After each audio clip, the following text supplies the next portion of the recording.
সুপ্রভাত বন্ধুরা, আশা করি আপনারা সবাই ভালো আছেন। আজকে সকালবেলা ঘুম থেকে উঠে প্ল্যানিং করছিলাম যে আজকে একটা বড়া করব।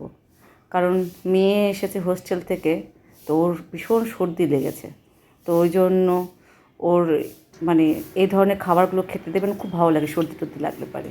তার জন্য আমি একটুখানি বড়া ভেজে নিচ্ছি।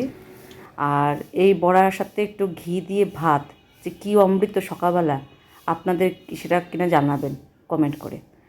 আপনার ইটার মধ্যে ছিল, আপনার হচ্ছে খুন্তিটার মধ্যে একটু জল ছিল, ওই জন্য আপনার একটু জলটা ছিটকে আসলো তেলের মধ্যে। তো যাই হোক, বড়াগুলো ভাজা হয়ে গেছে। এবার একটুখানি দেবেন, আপনার একটুখানি মুচমুচে বড়া হলে কিন্তু খেতে খুব ভালো লাগে, আর গরম গরম খেতে লাগবে। তো ওই জন্য মেয়ের জন্য ভাত ঘি দিয়ে লঙ্কা দিয়ে আর হচ্ছে একটু বড়া দিয়ে মাখিয়ে নিয়ে যাচ্ছি। আজকে আমি খাইয়ে দেবো, কারণ ওর শরীরটা খুব একটা ভালো না, তো তো ওই জন্য আমি খাইয়ে দেবো। তাহলে কি, টাটা, বাই বাই, আবার নেক্সট দেখা হবে।